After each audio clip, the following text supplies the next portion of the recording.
everybody. So several of you are asking for an update after the last event. So just went out last weekend, participated in a track event.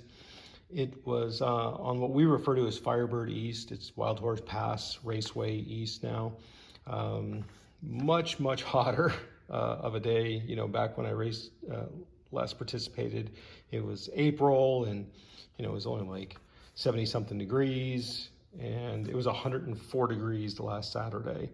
And I think during my last session out, air temperature was like 97 degrees. So it was a lot hotter. That track is definitely harder on brakes. So, you know, the question is, did those scoops help at all? And looking at some photos too, I could see just how far they are hanging down.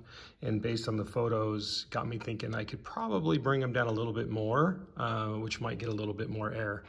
So let's see what the data shows us. Well, first thing on the caliper, we did actually gain a little heat. So before it was at about 280 Fahrenheit. Sorry, that's terrible. It was about 280, 290 Fahrenheit, and it did go up to that 330, so it went up to the next marker up. So we definitely were putting more heat into the system because the calipers got warmer, but you can see we're still nowhere near. I mean, the top of that scale, and I apologize, the top of the scale is like 530 Fahrenheit. I'm running RBF model 700, so still nowhere near boiling point. So that's good. And then the paint, it really turned a very clear color. And I think part of it too is this time I just loaded it on the trailer and, you know, brought it right home. But it's definitely, and again, the camera just plays with it a little bit, but it's clearly F. And what's interesting, F is what it was last time, which is 800 degrees centigrade. So still about just under 1500 Fahrenheit. So we're still at the top end of, you know, the brake pads temperature range. I didn't notice anything really, you know, as far as performance-wise goes, but it's still at the top end. So I guess part of me says this is a success in that we faced higher temps clearly, and we're able to keep the rotor temps and pad temps the same. If we go over to the other side, take the little journey with me, and it helps if I take the light because it's a little dark over there. Let me grab the light.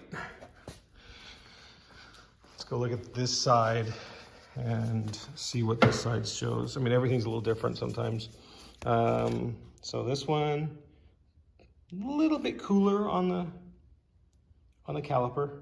So a few degrees cooler, not hugely different. And then here, again, it's, I apologize, the camera, it's the same color as what's over on the other side. It's this F color. So that stayed the same.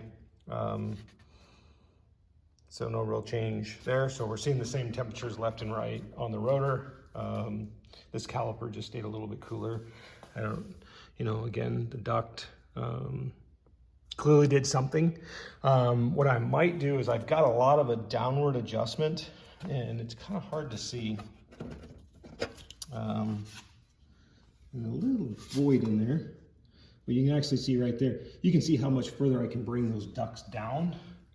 So I'm thinking if I bring them down a little bit more, get them down in the airflow a little bit more, grab a little bit more air and throw a little bit more air at them. Just, there was someone got a photo and it just kind of showed just how much they're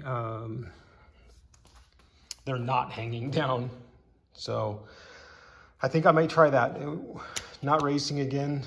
Don't have a track day again for quite a long time until October. So I've got a lot of projects planned for the car this summer. One of which is, you know, continue to tweak on this braking system, maybe get some new measurements, get those ducts down a little bit lower. I need to build a cold air box for the air filter it's just kind of sitting in there, and there's hot air coming from the radiator getting into it. So I can watch my IETs on the AIM Solo 2, and I can see that they come up. So I'll build some type of little air box. And I've got a few things in store for the rear, like converting to disc brakes. I've actually got an entire rear disc brake system from 87 Integra, or it could be an 89 Integra, I believe. Actually is what I got that off of, a two-door. So I can put discs on the rear, and I actually have some very custom trailing arms that I'm gonna put on this. But anyway, so yeah, there'll be some projects and some videos over the summer on this, and also maybe on the 85. Got some projects I want to do on the 85. But just want to give you guys an update. I really appreciate you watching and asking, and how this progresses. I definitely was pushing the car harder. I mean, honestly, it was really the second event that I got to really drive the car. And the first event kind of ended shortly. So I was starting to push the car harder and try and, find the limits a little bit more. And you can see in the video clip, I did that. So that's good. And we'll make it that much better over the summer, and make some progress and get out there again. So anyways, thank you so much for watching. And if you know somebody who's got one of these cars or just interested in it, share it with some others. And again, thank you so much. Talk to you later.